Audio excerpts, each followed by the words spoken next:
The gunshot echoed so loud it swallowed every other sound on that quiet suburban morning. Parents screamed. Kids froze. The bright yellow school bus hadn't even come to a full stop when my disabled daughter, Lily, collapsed beside the curb, her tiny backpack slipping off her shoulder as she hit the pavement. For a split second, the world went silent, except for Karen's voice. HOA Karen stood there, arm extended, gun still shaking in her hand, eyes wide with the kind of rage you can't explain.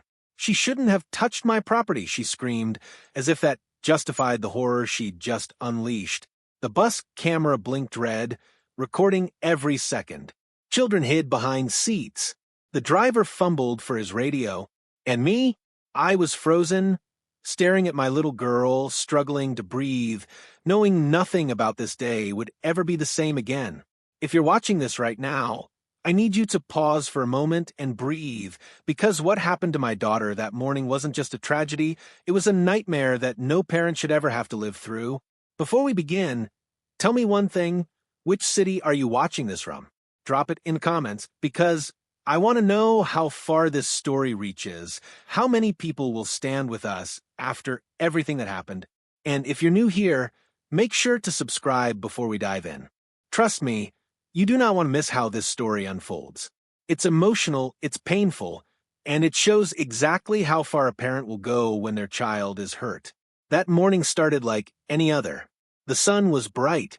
The school bus was running a little late. Lily, my brave, disabled daughter, was excited because she had a presentation in class. She practiced for days.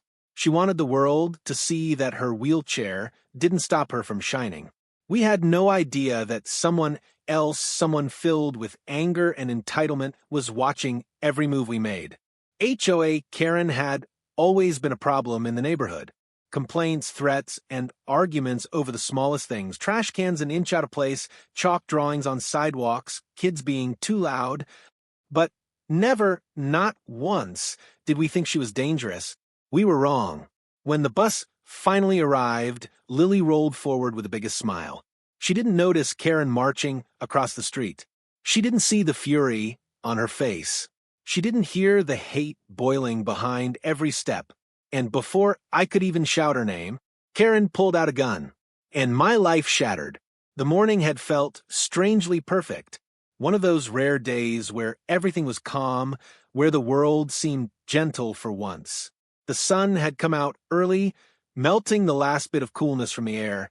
Birds were sitting on the power lines.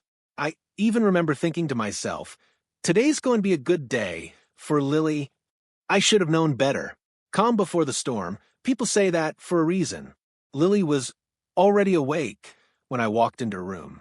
There she was, brushing her doll's hair, humming softly, the wheels of her chair glinting in the sunlight sneaking through her curtains. She looked up at me with that proud grin. Her I practiced all-night smile. "Daddy, do you think they'll like my presentation?" she asked, adjusting her glasses. "They'll love it," I said. "You're going to knock their socks off." She giggled. "Kids don't wear socks in California." "Fine," I corrected with a dramatic sigh. "You'll knock their shoes off." She laughed harder, her tiny body shaking with joy. If I had known what would happen only an hour later, I would have held her longer. I would have told her 10 more times how proud I was.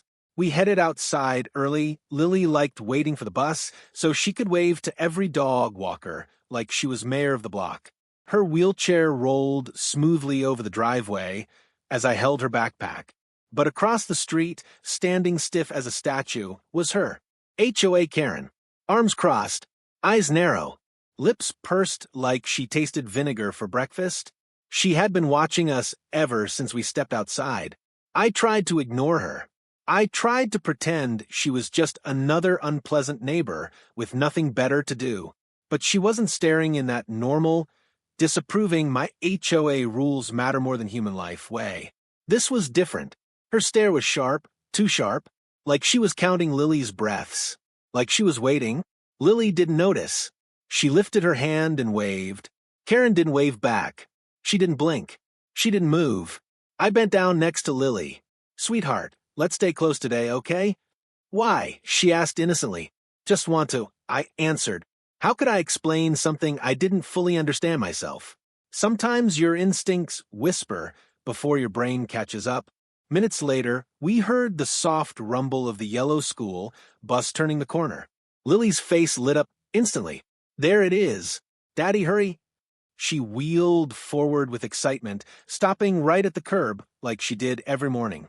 Then, Karen stepped forward. It wasn't casual. It wasn't normal. It was fast, sudden, purposeful. She stomped across the street toward us, each step shaking the morning calm like thunder. And for the first time, I saw something in her eyes I had never seen before. Uncontrolled rage. Real dangerous rage. I blocked Lily with my body. Karen, I said firmly, now is not the time. Please go back inside. Her jaw twitched.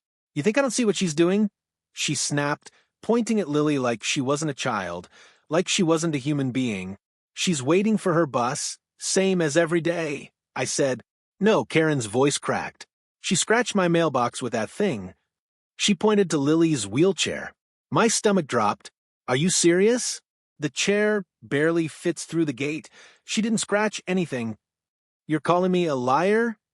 Karen screamed, stepping closer. Lily shrank back in her chair, gripping her doll tightly. Daddy, what's happening? It's okay, I whispered. Stay behind me. The bus was almost at our stop now, slowing as the brakes hissed lightly. Kids inside the bus peered out the window. Some pointed, some frowned.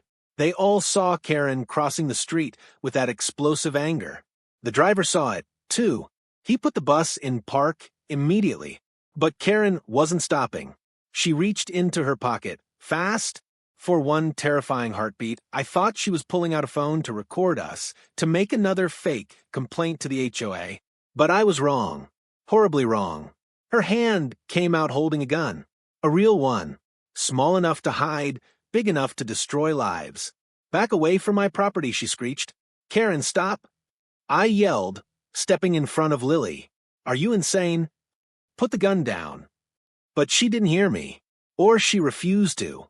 Her eyes were locked on Lily like she wasn't a child, like she wasn't disabled, like she wasn't even alive. Everything moved in slow motion. The bus doors opened. The driver jumped out screaming, Ma'am, drop it. Kids inside gasped, some screaming. A little boy ducked under the seats. Someone yelled to call 911. But Karen only tightened her grip. She damaged my mailbox, she screamed again. Kids like her should learn consequences.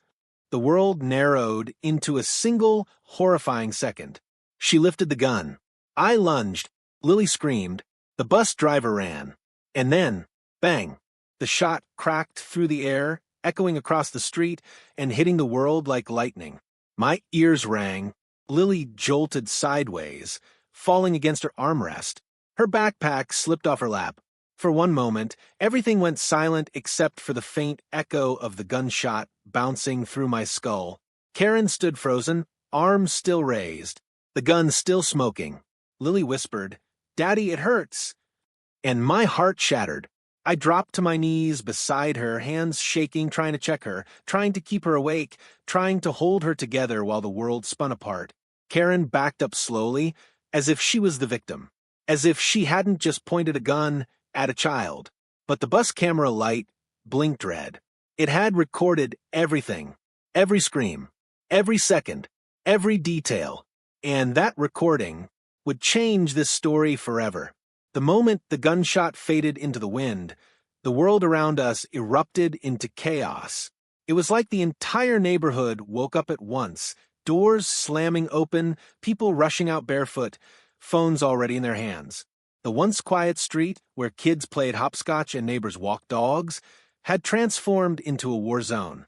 I was on my knees beside Lily, my hands trembling as I tried to keep pressure on the small wound on her arm. Thank God, the bullet hadn't hit anything vital. It had grazed her, tearing through her sleeve and leaving a bloody burn mark along her upper arm. But she was still conscious, still crying, still breathing. Daddy, I'm scared, she whispered. My throat locked. I know, sweetheart. I know.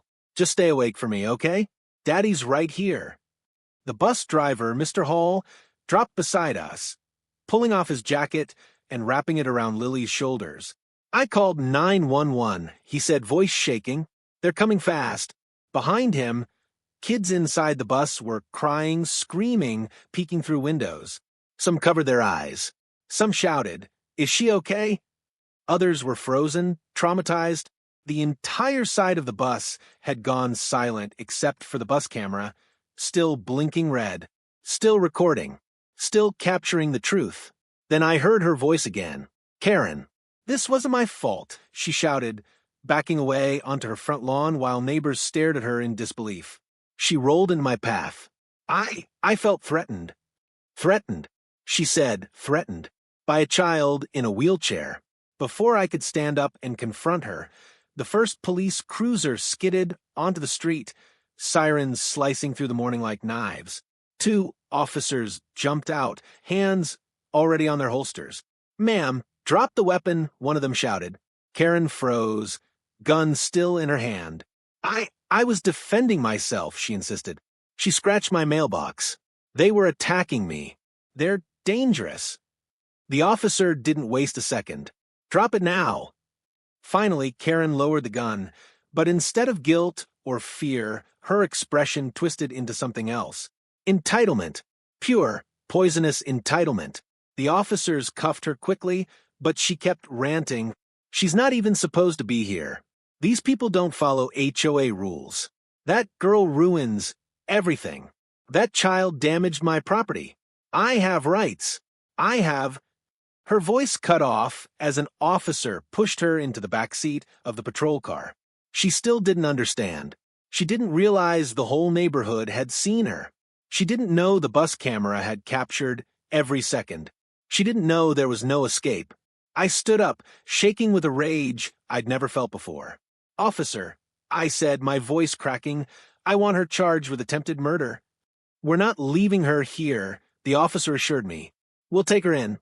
But first, go with your daughter. Help is on the way." An ambulance arrived moments later, and 2 paramedics ran toward us. "What happened?" one asked. "She shot her," Mr. Hall said, pointing at Karen's patrol car. Point blank, right in front of the bus. The paramedics' faces hardened. They lifted Lily onto a stretcher. She whimpered and reached for me. "Daddy, don't leave," she pleaded. "I'm right here," I said, holding her hand tightly as we rushed into the ambulance. As the doors closed, the last thing I saw outside was Karen's face pressed against the police car window, eyes wide, not with regret, but with fury. She wasn't sorry. She wasn't scared. She was angry that she got caught. Inside the ambulance, the world became a blur of flashing lights and rapid instructions. "Pulse steady," one paramedic said. "Keep her talking," said the other. So I talked.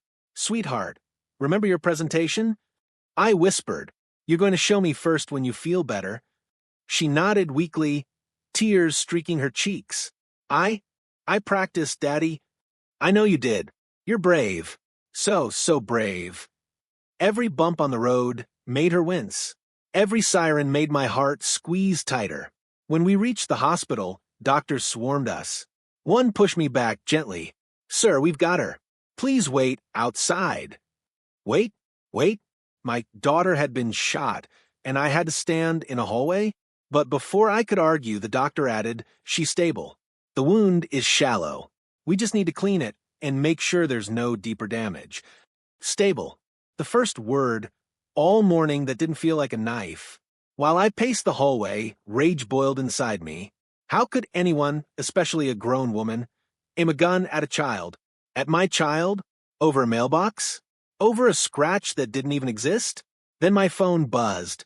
It was Mr. Hull. "Bus camera saved. I have the footage. I'm sending it to you now." My breath stopped. I opened the video. There it was. The entire nightmare.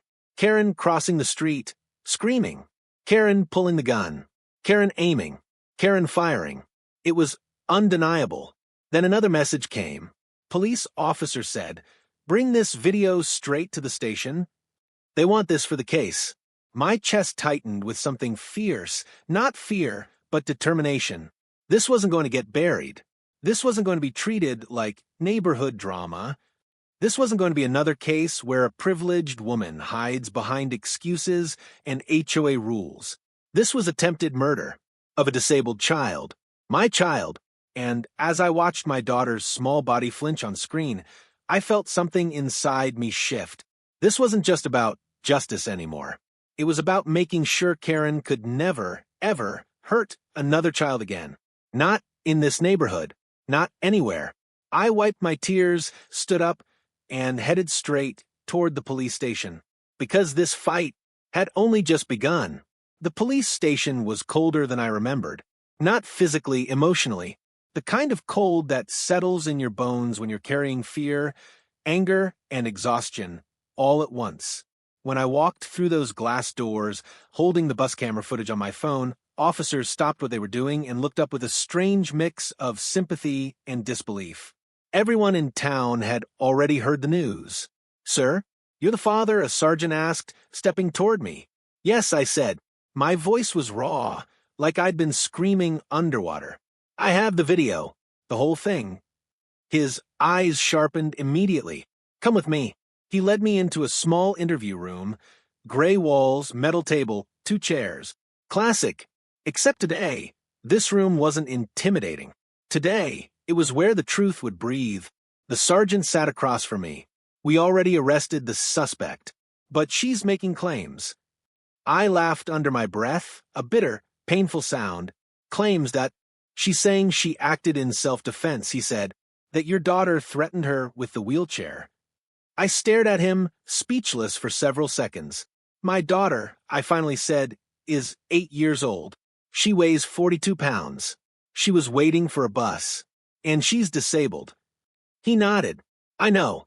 That's why we need to document everything properly. May I see the footage?" I handed him my phone. He connected it to a monitor on the wall. The room fell silent as the video played. Karen marching across the street, finger pointing. Karen pulling the gun. Karen aiming at a child. Karen firing. The sergeant's jaw tightened. He paused the video and leaned back in his chair. "Well," he said quietly, "that kills her entire story." A knock on the door interrupted us. Another officer stepped in, Officer Rivera. Young, sharp-eyed, breathing fast. "Sarge, you need to hear this. Karen's demanding a lawyer and insisting she is the victim. Says she'll sue the HOA for not protecting her." I scoffed. "She still thinks she's right?" "She says the mailbox incident pushed her over the edge," Rivera replied. "The mailbox?" the sergeant asked. "Yes," I said, rubbing my forehead. "She's obsessed. She claims my daughter damaged it. That's what she screamed before she pulled the trigger. She also," Rivera added, "tried to convince us that you were training your daughter to destroy property." I felt heat rise behind my eyes, rage mixed with heartbreak. Training her? She can barely move her left arm some mornings. She can't even lift her backpack without help. The sergeant raised his hand. "Mr. Thompson, we believe you." But believing wasn't enough. I wanted justice. Real justice. "Where is she now?" I asked. "In holding," Rivera said, "and she's not being cooperative." "Of course she's not," I muttered. "She's still living in whatever world she built where HOA rules matter more than human life." The sergeant exhaled. "The footage is clear. We're charging her with felony assault with a deadly weapon, child endangerment, and attempted murder." Hearing the words didn't bring relief. Not yet. It was like seeing rain clouds when you need a storm, promising but not enough. "Can I make a statement?" I asked. "Yes, but before that we have something you need to hear." The sergeant nodded at Rivera, who stepped out and returned with a tablet. "We pulled Karen's HOA complaint history," he said, placing the tablet on the table. "This wasn't a first incident, or second, or 10th. I scrolled through the screen. 27 complaints, all against children. Kids too loud. Kids rolling bikes too fast. Kids drawing chalk hearts on sidewalks. Kids laughing during quiet hours. And 3 separate complaints specifically about Lily. It felt like ice water poured down my spine. "She targeted my daughter," I whispered. "Repeatedly," Rivera confirmed. "She called your child neighborhood disturbance." The sergeant added softly, "We also found emails she sent to the HOA, threatening to remove the problem herself if they didn't do something soon. I looked up sharply. Remove? That word stood out to us too, he said. It shows intent. Intent. The word hit hard. Karen didn't make a mistake. She didn't panic. She didn't snap. She planned her hatred. She nurtured it, fed it, and today she acted on it. The sergeant leaned forward. Mr. Thompson, this case is strong. The video, the complaints, the emails, it's all lining up. But we need your full statement to seal it. I took a deep breath, and I told them everything. I told them about the morning, about Karen stalking us with her eyes, about the mailbox accusation that made no sense, about Lily's scream, about the gun, the smoke, the fear, the moment my entire life split into before and after. When I finished, the sergeant closed his notebook. That was powerful, he said. Thank you. I nodded. My throat felt tight. Can I see my daughter now? I asked quietly. Rivera's expression softened. Yes, the hospital called. She's awake. Awake. I didn't realize how desperately I needed that word until I felt my knees weaken at the sound of it. The officers walked me to the hallway. But before I left, the sergeant said something that stopped me in my tracks. Mr. Thompson, Karen's not being released anytime soon. With what we have, the judge will deny bail. And with the footage you gave us. He paused. She won't see the outside world for a very long time. For the first time since the shot fired, I felt a flicker of something warm. Not joy, not relief, not yet, but hope. A fragile, trembling hope. I left the station, clutching my phone like it held my entire world. In a way, it did, because on that tiny screen was the truth that would protect my daughter. Outside, the air smelled like cold metal and rain. I got into my car, hands still shaking, and as I drove back to the hospital, one thought repeated in my head like a drumbeat. This isn't over. Not until my daughter is safe. Not until justice is served. Not until every parent watching understands how one entitled woman turned our world into a nightmare. And not until Karen pays for every tear, every scream, every scar she left behind. I pressed harder, on the gas. My daughter was waiting. By the time I reached the hospital, the sky had shifted from bright morning to the dull, heavy gray that settles right before a storm. It felt symbolic, like the universe itself was holding its breath. I rushed through the sliding doors, heart pounding, palms cold, praying Lily was awake, just like the officer said. The nurse at the front desk recognized me instantly. Room 214, she said softly. She's asking for you. My throat tightened. I hurried down the hallway, each step echoing like a countdown. The door was half open. I pushed it gently, expecting to see Lily resting quietly. Instead, she was sitting up, small, tired but alive. Her arm was bandaged, her cheeks stained with dried tears. But when she saw me, Daddy, I froze in the doorway. My heart cracked and mended all at once. I rushed to her, kneeling by the bed, hugging her gently so I wouldn't hurt her arm. You scared me so much, I whispered into her hair. You came back, she said, gripping my shirt. I'll always come back. For a moment, the world was just us again. Father and daughter, breath and heartbeat, fear and relief tangled together. But then the door opened. A doctor walked in. Behind him, someone I didn't expect. Someone whose presence hit me like a punch to the stomach. The district attorney, a woman with sharp eyes and a colder expression, holding a thick folder in her hands. She nodded once. Mr. Thompson, I'm D.A. Morgan. We need to talk. I stood up slowly, shielding Lily with my body out of instinct. Can it wait? My daughter just went through.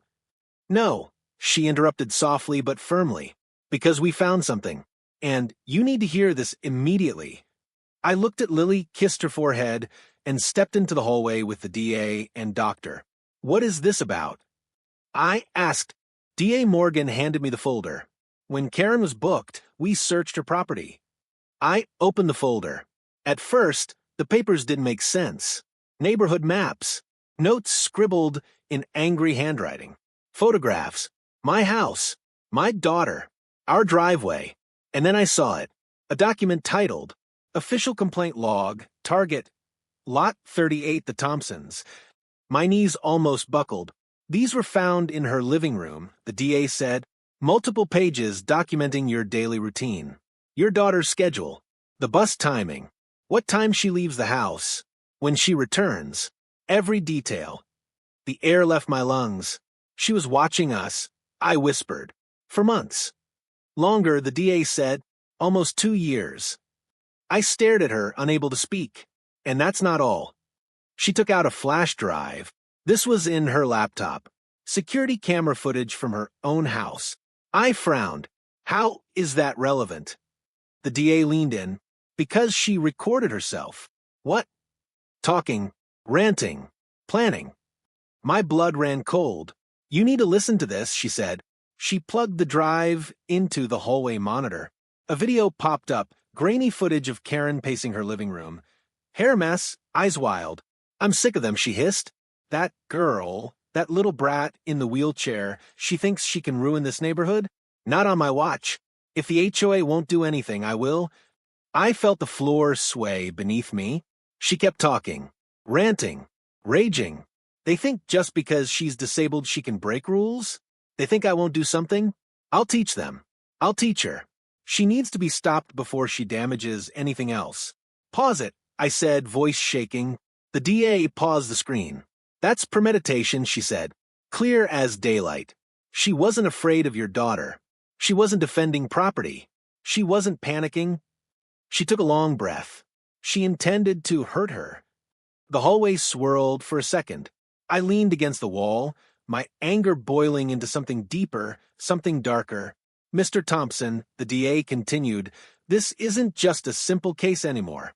With the footage, the documents, and her own recordings, we are now pursuing charges that could put her away for life. Good, good, good. But the DA wasn't finished. There's one more thing, she said, lowering her voice. And this is the twist no one expected. She lifted another sheet from her folder, this one stamped with government insignia. What is that? I asked. A background check, she said. On Karen? Yes. And she looked me dead in the eyes. She was denied a firearm license 3 times. My heart froze. Why? She has a documented history of violent behavior in another state. I blinked. What kind of violent behavior? The DA sighed. She threatened another child. Years ago. With a knife. The hallway went silent. My vision blurred. My fists clenched. She moved here. The DA continued quietly to start over. But her anger came with her.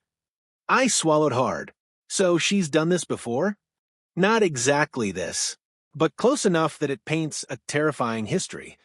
I stared at the floor, breaths shaking. How does someone like her end up in my neighborhood? The DA answered with a tone I'll never forget. Because she hides her worst side behind rules. Behind paperwork.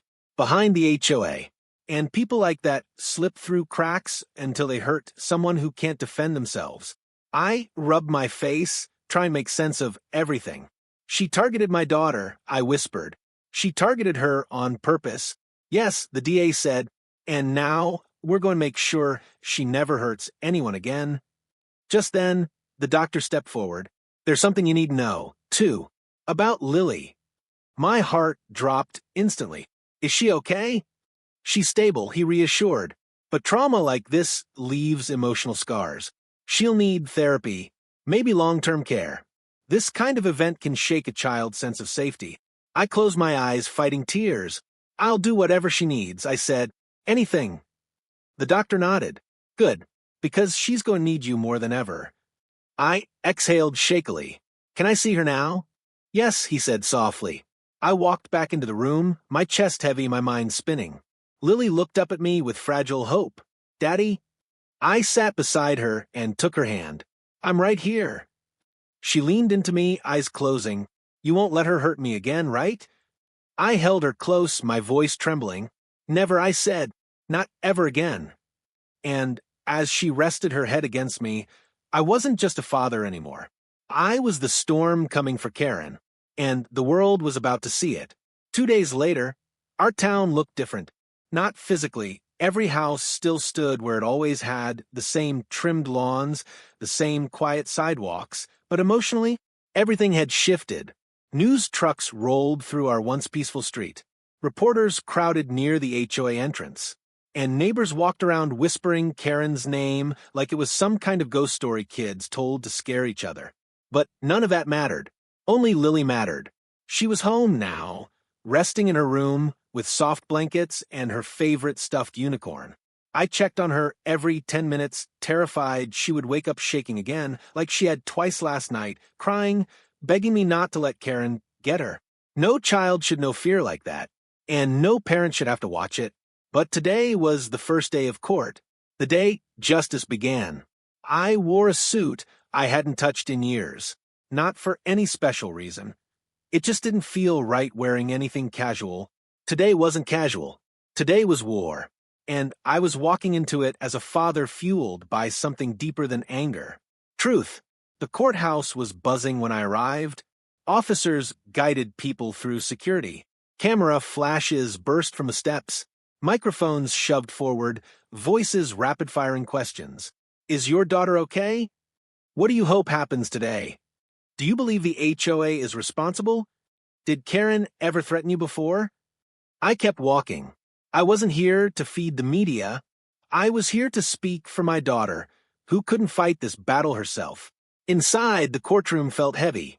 Karen stood on the opposite side, wearing an orange jumpsuit, wrists chained, eyes wild with a kind of arrogance that made my skin crawl. Her hair was messy, her lips tight, but her chin was lifted like she still believed she was the victim. She didn't look at me, not once. She didn't look at anyone, just stared straight ahead like the world had wronged her. Her attorney whispered urgently in her ear, but she ignored him. The judge entered. All rise. Everyone stood except Karen, who rose half a second late with a bitter expression, as if following the rules was suddenly beneath her. When the judge sat, she glanced at the case file in front of her and spoke with calm gravity. Case number 38174. The State versus Karen Holloway. Charged with attempted murder, aggravated assault with a deadly weapon, endangerment of a minor, and multiple counts of harassment. Hearing those words didn't feel satisfying. Not yet. Prosecution, the judge said. Proceed. DA Morgan stood, poised like she came prepared for battle. She opened a folder, thick with evidence, and began. Your Honor, this is not a case about panic or fear or misunderstanding. This is a case about hatred, a case about obsession, a case about a woman who documented, planned, and executed violence against a disabled child. Karen's lawyer jumped up. Objection. Overruled, the judge said immediately. Continue. The courtroom grew still. DA Morgan clicked a remote, and the TV screens in the room lit up with footage from the bus. There it was, the moment. Karen crossing the street. Karen screaming. Karen pulling the gun. Karen firing. Gasps erupted everywhere. Some people covered their mouths. Some shook their heads. Even the judge leaned back slightly, her expression tightening. Karen looked at the screen with no shame, no regret, no humanity. DA Morgan let the video play twice, then shut it off. Your Honor, she said, this footage alone proves the state's case. But we have more. She placed the complaint logs on the evidence table. 27 HOA complaints, all targeting children. 3 specifically targeting Lily Thompson. Another click. The hallway video of Karen ranting in her living room appeared next. I'm sick of them. I'll teach her. If the HOA won't do anything, I will. The room fell dead silent. The judge stared at Karen with a disbelief that bordered on disgust. Additionally, DA Morgan continued, the defendant was denied firearm licenses multiple times due to a past incident involving threats toward a minor. Karen's attorney buried his face in his hands. I watched every second, fists tight, heart pounding. Then the DA said something that sent chills down the entire courtroom. This was not an accident. This was a planned act of violence against a vulnerable child. The judge exhaled slowly. Defense. Karen's lawyer rose, clearly defeated but trying to salvage something. Your Honor, my client. I want to speak. Karen interrupted loudly. Her lawyer whispered, "Don't." She shoved him away. I said I want to speak. The judge hesitated, then nodded. Proceed. But you will remain respectful. Karen stepped forward, chin lifted, voice trembling, not with remorse, but with bitterness. I'm not the villain here, she said loudly. That child, her wheelchair, was destroying the neighborhood. They acted like rules didn't apply to them. They were lowering property value. I had to do something. No one else would. The courtroom erupted. People shouted. Someone yelled, "She's a child." Another yelled, "You're sick." One woman burst into tears. The judge slammed her gavel. Order. Order. Karen wasn't done. I won't apologize, she spat. I was protecting the community. That girl. Enough, the judge roared. Karen finally fell silent, and it was in that silence that everyone in the room understood something chilling. She truly believed she was right. She truly believed she had done nothing wrong. The judge looked shaken as she turned to the DA. The evidence is overwhelming. I am denying bail. The defendant will remain in custody until trial. Karen's face twisted with outrage. This is discrimination. This is... Remove her from my courtroom, the judge ordered. Officers grabbed her. She kicked, screamed, and cursed the entire way out. And I stood there watching her disappear behind the doors. Not angry, not satisfied, just breathing again. The judge turned to me. Mr. Thompson, she said softly, the state has a strong case. Your daughter will get justice. For the first time since the gunshot, I felt something shift in my chest. A weight lifting. A thread loosening. Hope again. Stronger this time. As I walked out of the courtroom, reporters swarmed, but I ignored them. My eyes were fixed on the only direction that mattered. Home. To my daughter. To the child who survived something no child should ever face. And I vowed, right there under the courthouse steps, the final chapter of this fight would not be written in fear, but in truth. The trial wasn't for another month, but in the days that followed the hearing, a strange quiet settled over our home. Not peaceful quiet, no. This was the kind of quiet where every sound felt louder, every shadow seemed deeper, every moment felt heavier. Lily clung to me more than usual. She wanted me beside her when she slept, when she ate, when she played with her dolls. Even the soft hum of her wheelchair made her flinch sometimes.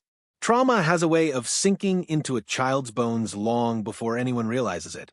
One night, after she woke up crying again, I sat with her by the window, stroking her hair as she stared outside at the street, where everything happened. "Daddy," she whispered, "why did she hate me?" I felt my chest tighten. How do you explain evil to a child? How do you tell an 8-year-old that some adults are broken inside in ways that aren't visible? I didn't want to lie, but I couldn't break her heart more than it already was. She didn't hate you, I said gently. She hated something inside herself, and she blamed you because you were brave, you were different, and some people can't handle different. Lily looked down at her bandaged arm. Will she come back? No, I said firmly, lifting her chin so she could see the truth in my eyes. She will never come near you again. You're safe now, truly safe. Her shoulders relaxed just a little. Okay. We sat there, watching the streetlights glow softly. That street, our street, felt nothing like the place it used to be. I could still see the outline of the bus stop in my mind.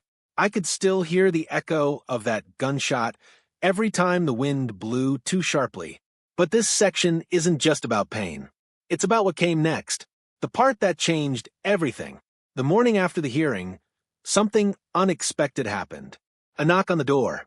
I opened it to find neighbors, dozens of them, standing on our porch with cards, balloons, teddy bears, warm meals, flowers, and signs that read, "We stand with Lily. You are loved. You are brave. You are our hero." I didn't know what to say. For weeks, I had felt like we were alone in this pain, but seeing our entire community standing there, men, women, teenagers, even kids, holding drawings of Lily, something inside me cracked open. One neighbor stepped forward. Mrs. Jenkins, the woman who always baked cookies for the block party. We should have stopped Karen years ago, she said, tears in her eyes. We all saw how she treated your daughter. We looked the other way, because we didn't want conflict.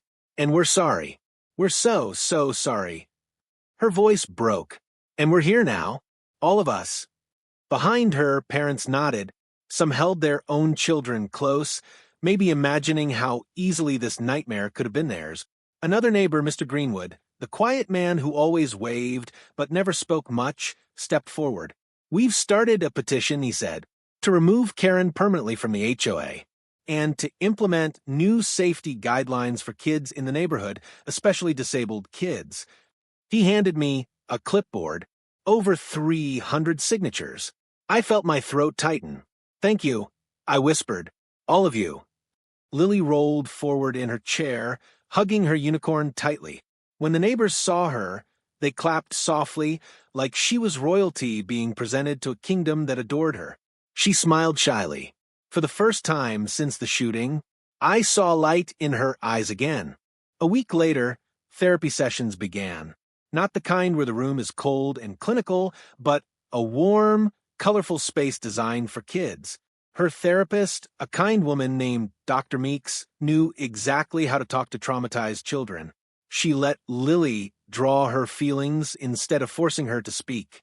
She gave her a stuffed giraffe named Courage and explained, every time you feel scared, Courage will remember the bravery you had that day. Because surviving something like that doesn't make you broken, it makes you stronger. Lily nodded slowly, and I saw healing begin, a tiny spark but real. But life wasn't done giving us surprises. One afternoon, the DA called. Mr. Thompson, she said, Karen changed her plea. I froze. To what? Guilty. All charges. The words hit me like a wave. She didn't want to go to trial, the DA continued. With the evidence stacked against her, the logs, the videos, the recordings, the prior incidents, she realized the jury would likely give her the maximum sentence. I swallowed hard. What does this mean? It means she'll serve a long time. Decades. And she'll never step foot in your neighborhood again. I didn't cheer. I didn't smile. Justice isn't joy. It's relief. Quiet, heavy, necessary relief. After I hung up, I walked into Lily's room. She was coloring a bright picture of a sunrise. Daddy, she said, holding it up, this is tomorrow. Tomorrow will be brighter. And I realized she wasn't drawing for fun. She was drawing for hope. That night, after tucking her in, I sat on the porch alone. The street was calm again. A gentle, peaceful calm this time, not the fake kind from before. A neighbor walked by and nodded. She's strong, he said. She is, I replied. And so are you. I didn't feel strong. I felt tired, but the kind of tired that comes after climbing a mountain and finally seeing the view. The world had tilted. Our lives had cracked. But from that crack, something powerful grew. A message I needed to say not just for myself, but for everyone watching, every parent, every child, every neighbor who ever stayed quiet when they should have spoken up. So here it is. Yellow Heart, the message. Evil doesn't always arrive wearing a mask or carrying a weapon. Sometimes it hides behind rules, behind titles, behind fake smiles and HOA forms. Sometimes it lives next door. But so does courage. So does community. So does justice. And the greatest strength in the world is a child who refuses to let fear win. Lily survived. She healed. And every day, she proves something I will never forget. A child's bravery can expose an adult's darkness and turn a neighborhood's silence into a shield of protection, asterisk, asterisk. So to every viewer watching, hold your children close. Pay attention to your surroundings. Speak up, even when it's uncomfortable. And never underestimate the power of standing up to people who think they can hurt the vulnerable and walk away with it. Because they can't. Not anymore. Not in our story. Not in yours. And not in Lily's world ever again. This is our victory. And this is her message to the world.